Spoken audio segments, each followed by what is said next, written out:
sejam todos muito bem-vindos ao podcast da Mama.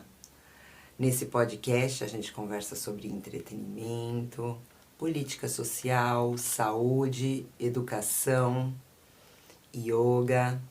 E hoje eu trouxe um tema desafiador.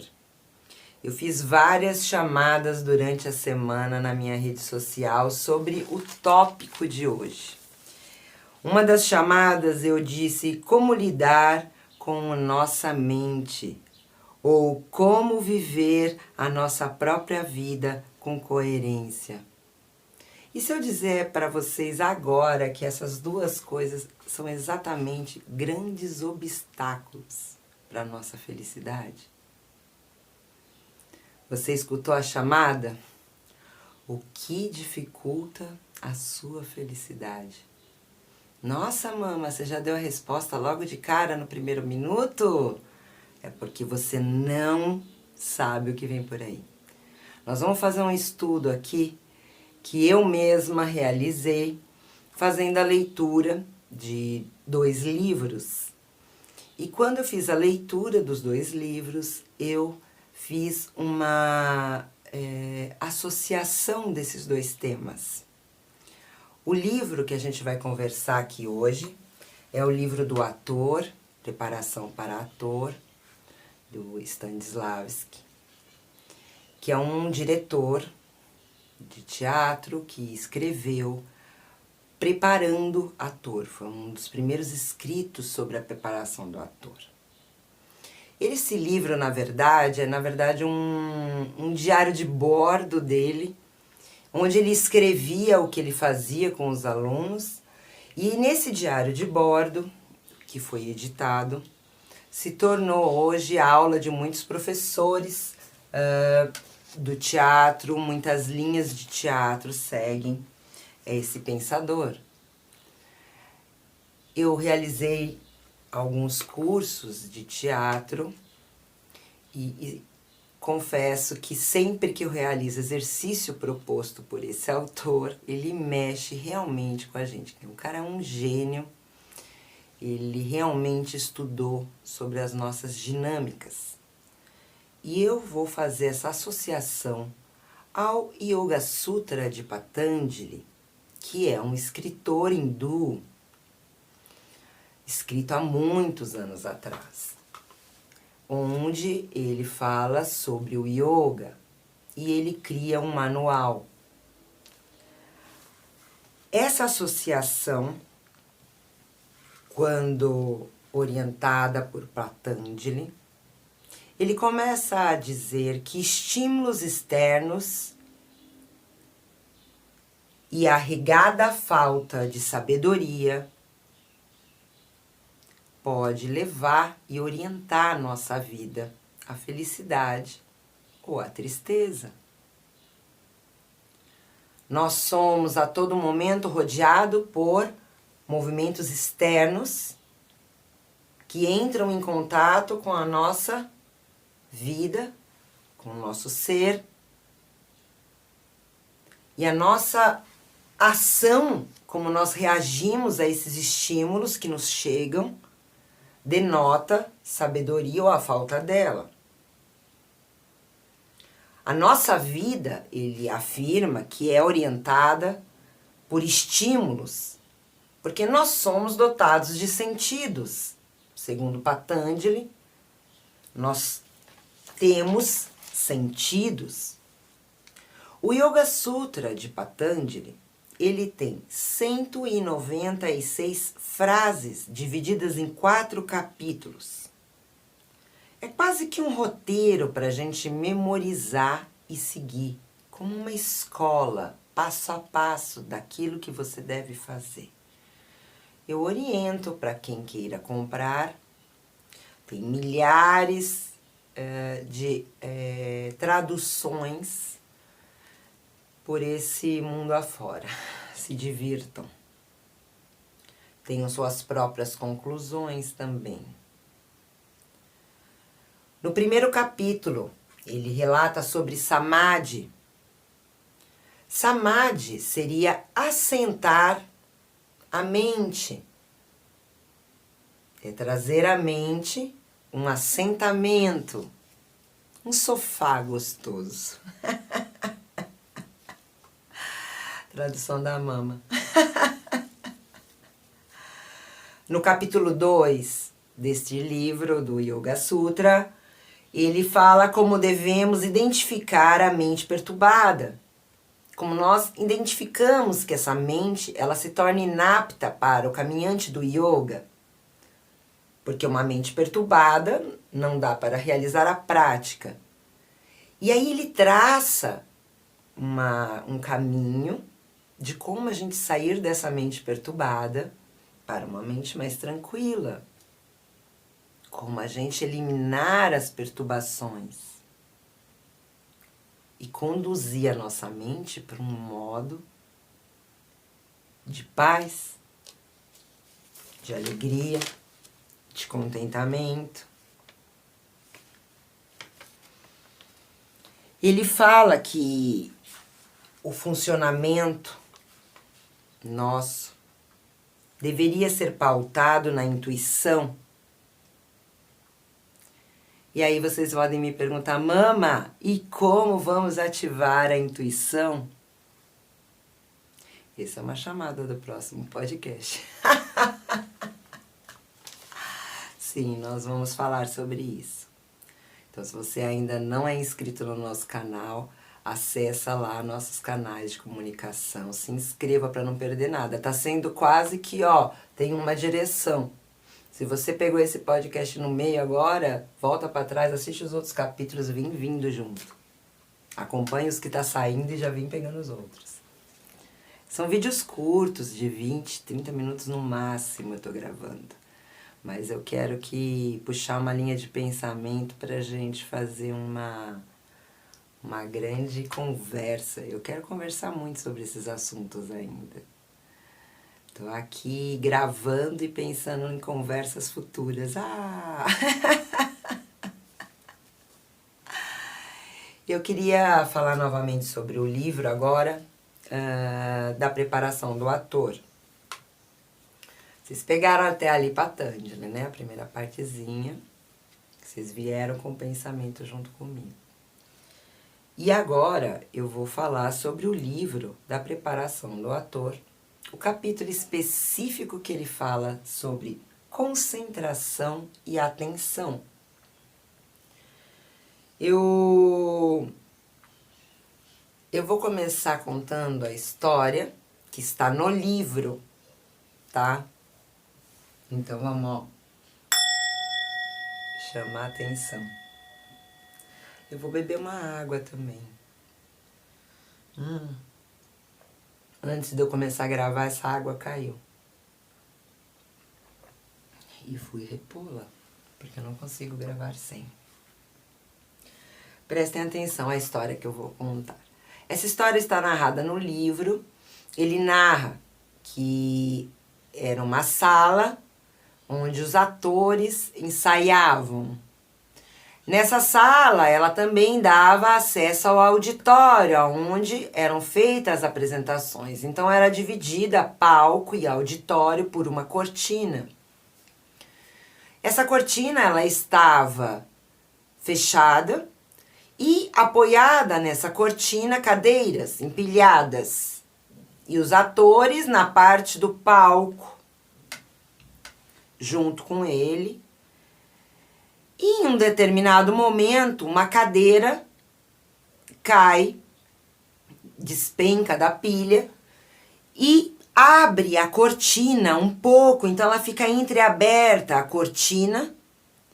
E os atores, enquanto estavam fazendo os seus treinos de ator, ficavam o tempo inteiro preocupados com aquela abertura da cortina, da qual dava acesso ao público, mesmo que o público não estivesse ali, ok? O autor, ele escreve como um buraco negro, mas na realidade aquele buraco negro levava até o auditório. A gente pode colocar aqui, eu coloquei como a sociedade, talvez, ok? Então aquele buraco negro, ele impedia que os atores fossem bons enquanto eles estavam ensaiando, porque a preocupação deles estava naquela abertura. Ele começa a perceber que era importante vencer essa abertura. E o diretor começa a contar uma tragédia para esses atores e eles têm que ouvir e representar. Ele conta que tinha um tesoureiro que trabalhava numa empresa, tinha contado muito dinheiro, e ele pega esse dinheiro e leva para casa. O dinheiro que não era dele, era da empresa, mas ele quis novamente fazer uma conferência. E ele leva muito dinheiro para casa, e ele confere toda aquela pilha de dinheiro. Enquanto isso, tem uma mulher dando banho num bebê. Enquanto isso, tem crianças pela casa. A casa está cheia. Ele sai da mesa da qual ele estava trabalhando e conta aos atores que uma outra criança cata esse dinheiro e começa a atacar na lareira e queimar todo esse dinheiro. A pessoa que estava dando banho no bebê e todo mundo começa a correr, quando chegam, não tinha mais dinheiro, ele já tinha arremessado o último bolo de notas dentro da fogueira. E nessa brincadeira o bebê morreu afogado, que estava tomando banho. Que a mãe saiu correndo atrás do dinheiro. Essa foi a tragédia. E o tempo inteiro, o buraco da cortina ainda incomodava os atores. E ele falou, veja bem, nem com uma tragédia dessa, vocês conseguiram tirar a atenção da cortina, do buraco, ok? Como se aquilo fosse um magnetismo muito forte, como se aquela abertura da cortina os magnetizassem de forma a eles ficarem absortos só olhando a ela, ok? E a tragédia se tornou pequena, e a plateia e o buraco gigante.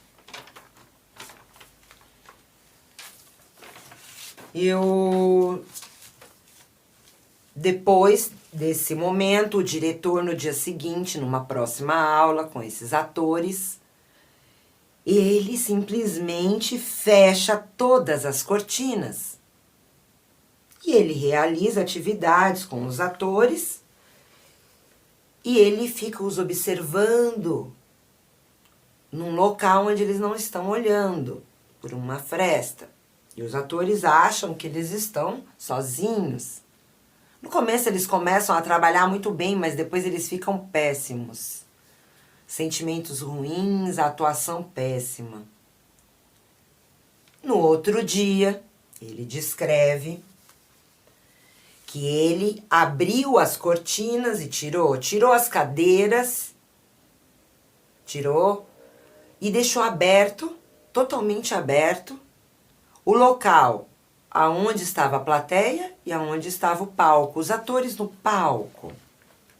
O diretor descreve que nesse outro dia não tinha nenhum obstáculo entre o palco e a plateia e o diretor no palco, na plateia, ok? Nesse momento, o diretor pergunta aos atores: alguém perdeu um salto na aula passada? E os atores começam em cima do palco a conversar e procurar esse salto e tentar descobrir quem foi que perdeu o salto. Enquanto isso, entra uma pessoa no auditório, dá um documento ao diretor, do diretor assina, essa pessoa sai. E o diretor pergunta aos atores o que foi que tinha acontecido ali. Nenhum deles, em nenhum momento, mencionou que havia entrado uma pessoa, dado um papel para o diretor assinar. Porque eles estavam tão concentrados e com a atenção em procurar quem tinha perdido o salto na aula passada, que a atenção deles não estava naquele momento no auditório, na plateia, onde estava o diretor. E eles nem perceberam uma pessoa entrando e saindo. O foco ele determina a nossa atenção. O podcast passado eu falei sobre meta, falei sobre alvo. E eu volto agora nesse podcast falando sobre atenção. A atenção nossa, na onde ela está no obstáculo? Ou ela está em resolver o problema, a solução? Onde está a sua atenção? Você está sempre presente na sua atenção? Nesse momento você está aqui comigo?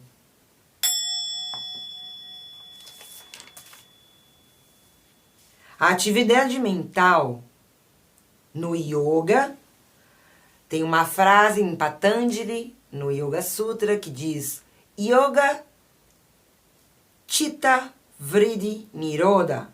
Yoga is Chitta Vritti Nirodha, que é Nirodha, recolhimento, Vrittis são atividades, Chitta, da mente. Então, o yoga é o recolhimento das atividades da mente. E por que é importante o recolhimento das atividades da mente? Para que se consiga o yoga, que é uma total controle do que vem de externo para você. Ele fala e relata em alguns ensinamentos, não no Yoga Sutra, mas dentro do hinduísmo existem alguns ensinamentos que são contados por histórias e parábolas, mas eles têm uma delas que fala da seguinte forma, que nós temos o yoga como seria um furacão e nós estamos no olho desse furacão. No olho do furacão não tem vento. Nesse olho de furacão, não tem vento. Então, é como se tivesse um tornado à sua volta e você nesse olho de furacão. Dentro do Yoga Sutra, ele fala que a atividade mental, ela forma 5 classificações. Nessas 5 classificações seriam 5 condições de mente perturbada e também 5 condições da mente não perturbada. As perturbações ele chama de kleshas. Eu vou fazer um podcast sobre perturbações e kleshas. Acompanhe. Tá recheado os podcasts. Chitta seria a atividade da mente. Pramana, evidência, são as percepções direta, física, da interferência mental, vivida ou testemunho. O que é isso, mama? Isso é aquilo que a gente vivencia. É tudo que a gente vivencia e sente, tudo aquilo que a gente vivencia está presente. São os nossos sentimentos, as nossas percepções sobre esse mundo. É o nosso testemunho sobre o que nós estamos vivenciando. Isso ele chama de atividade da mente. É uma atividade mental, ok? A outra atividade mental seria inventividade, vipária. O que gera, o que origina o conhecimento leva a outras formas. Também uma atividade mental. É quando a gente passa ao conhecer, quando a gente passa a ler, quando a gente passa a entender sobre outros assuntos das quais não foi nos passado, do quais a gente não vivenciou pelos nossos olhos, ou pelos nossos sentidos, ou a gente está recebendo esse conhecimento. Esse conhecimento, ele também tem uma atividade mental. A nossa imaginação, que ele chama de vikalpa, que é o conhecimento adquirido por palavras, sem realidade, é o poder da criação. Eu vou fazer um podcast sobre criatividade. Nós vamos entrar nessa atividade mental, porque também nós não estamos colocando a atividade mental como algo ruim. Nós estamos colocando a atividade mental como classificações. Vem com a mama. É só uma classificação para a gente nomear elas e entender o que elas são na nossa vida. Nós temos uma atividade de evidências vividas, nós temos uma atividade da nossa imaginação e nós temos também uma atividade mental que gerou esse conhecimento, da onde vem esse conhecimento e gera uma atividade mental. Quando eu estou passando conhecimento, a partir desse momento vocês já estão aí fazendo novas cocriações mentais desse conhecimento que está sendo passado, ok? No sono, que a gente chama de nidra, que é a atividade sustentada pela experiência do não existir, que é o sono, também é uma atividade mental. E a memória, que ele chama de smrt, que é a retenção ou a não perda do objeto percebido, que é aquilo que a gente retém na memória, ok? Também gera uma atividade mental, tá? Só que é um estudo sobre Yoga Sutra. Um resuminho bem simples. Mas eu tô tentando passar por uma linguagem mais para a nossa realidade, para que vocês possam entender. Mas se gerou dúvida, pode ir no direct, se tiver vergonha de colocar no aberto, põe no direct, entra nos canais, me chama no direct, pergunta, vamos conversar. E eu quero tentar trazer de uma forma bem simples para todos praticarem e também cocriarem em suas mentes várias outras realidades. Niroda, no Yoga Sutra, seria recolhimento. Dentro disto, ele abre como se fosse as pernas do yoga. Imagina um bonequinho, o yoga é um bonequinho, e agora a gente vai falar dessas duas pernas. Duas pernas desse yoga seriam uma delas a disciplina e o outro o desapego, ok? Dentro da disciplina seria o esforço de permanecer nesse recolhimento. E dentro do desapego seria o sinal de vontade perfeita de quem está indiferente ao que já viu ou já ouviu falar. Eu digo que para a gente trabalhar esses dois, gera uma coisa chamada conhecer a si mesmo. Então o yoga, ele traz essa percepção do conhecer sobre a si mesmo. Conhecer sobre as nossas atividades mentais, daquilo que nos geram paz, daquilo que nos geram guerra. Ok? Porque as guerras são mais interiores do que exteriores. Elas estão muito mais internas no nosso ser do que exteriores. Eu já sofri muitas opressões na minha vida e eu falo que a disciplina e o desapego me conduziram a lugares de muita paz, mesmo estando no meio de um turbilhão de problemas e num furacão enorme, ok? A disciplina, eu vou colocar aqui, ó, seria uma palavra próxima à disciplina. Arruma a ação. Arrumar a ação. Calma. Coordena a ação. É algo que vai coordenar a ação. É um método. É o sossego. A ordem. Ordena a ação. É algo que dá ordem à ação. É aquilo que põe organiza a ação.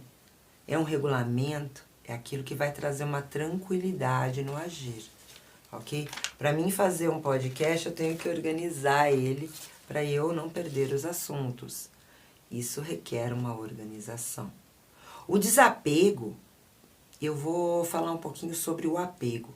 O apego, ele é prejudicial à saúde mental e emocional. Mais uma vez, o apego é prejudicial à saúde mental e emocional. Vou chamar uma atenção no apego e um copo d'água, mamãe.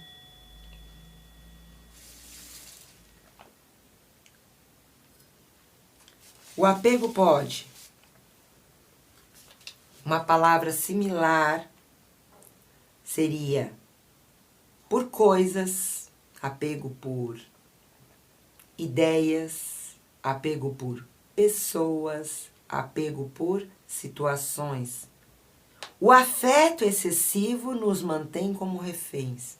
Observa, o afeto excessivo mantém reféns. Pessoas que têm afeto excessivo, que demonstração de afeto excessivo, ela quer prender você de alguma forma. É o vitimismo que a gente chama. Essa bomba vai explodir em tristeza. Então, o que eu trago aqui é uma mensagem sobre a gente entender a temporalidade das coisas, porque tudo ao tempo perece, até as construções civis, né? Ruínas vão virando pozinhos. Vamos nos atentar ao que é importante. No yoga, dharana é a fixação da mente em um território. Deixa eu voltar um pouquinho esse pensamento. Dharana seria um foco da minha mente para que eu conseguisse mantê-la neste foco, ok? Eu crio um território para minha mente ficar nele. Essa base desse território, ela vai trazer uma estabilidade dos meus pensamentos, ok?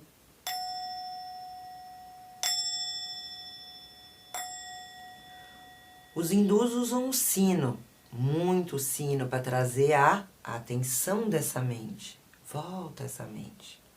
As mandalas, elas têm dentro dela o centro. Você ficar muito tempo olhando para uma mandala e aproximar o seu olhar do centro vai fazer com que dharana aconteça. Você vai criar o local da sua mente para permanecer. É ali que ela vai ficar. Ok?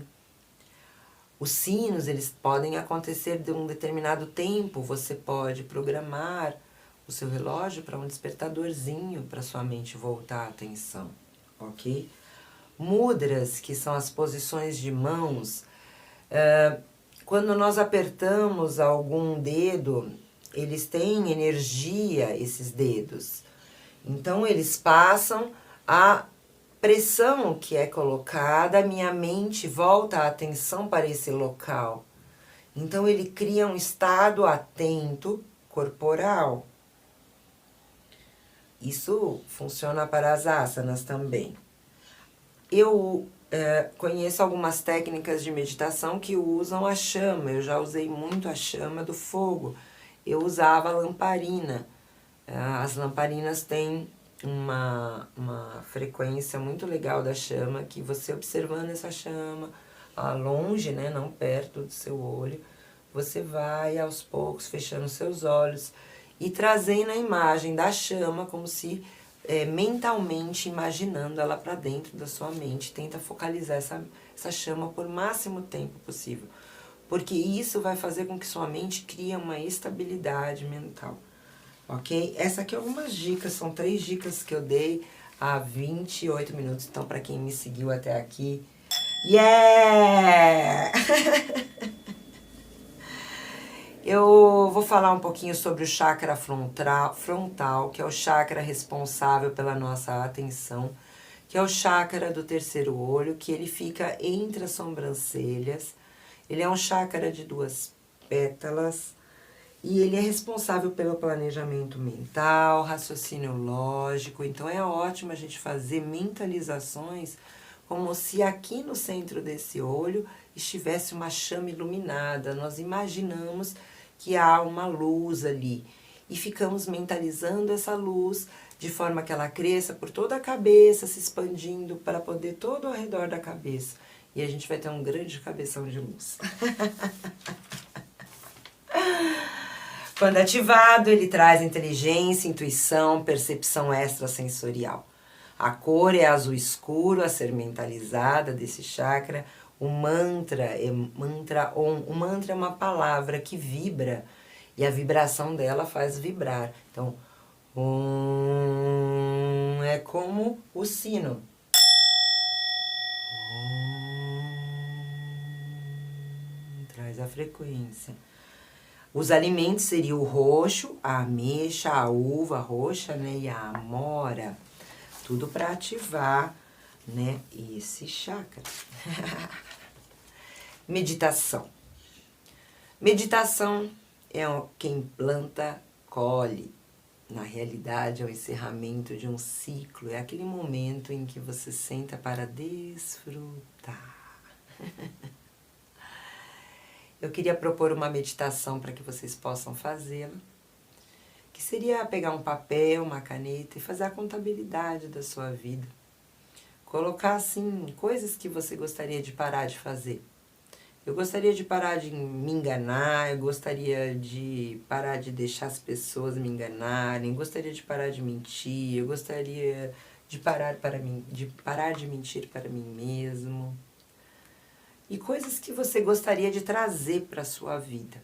Eu gostaria de trazer mais verdade, eu gostaria de trazer mais amor próprio, eu gostaria de trazer proteção, eu gostaria de me sentir mais segurança. E eu quero que vocês peguem esse papel, depois de escrito, o momento em que vocês vão pegar esse papel, e vocês vão mentalizar aquilo que vocês não querem mais, aquilo que vocês querem. Aquilo que vocês não querem, vocês vão eliminar. Realmente pode rasgar, picar. E aquilo que vocês querem, vocês vão colar ela na cabeceira de cama. E sempre vão meditar com uma música, tentando trazer agora o que eu acabei de ensinar sobre mandalas. Você tem uma opção grande para escolher aí. Mandalas, enfim. Os sinos, para você fazer a sua meditação e tentar encontrar, pelo menos no seu dia, 5 minutos de mente iluminada. Focando na terceira visão. Como pode pôr uma música calma, que não tenha letra, mas uma música calma que te ajude, isso pode sim, ok? Eu venho ao fim desse podcast, eu vou trazer para vocês uma semana incrível aí, porque eu tô preparando uma sequência pra gente conversar, pra a gente entender o yoga de forma simples. E todos começarem a praticar. E eu gostaria muito de ouvir vocês falando sobre a prática de vocês. Muito obrigado. Mama chega ao final de mais um podcast. 33 minutos chegando ao final. Respira. Que a respiração é o ritmo da vida. Observa a sua respiração, que ela vai te conduzir a águas calmas. Tenha um lindo dia. Beijo no coração da Mama. Até o próximo podcast. Compartilha com os amigos, curte, se inscreve no canal.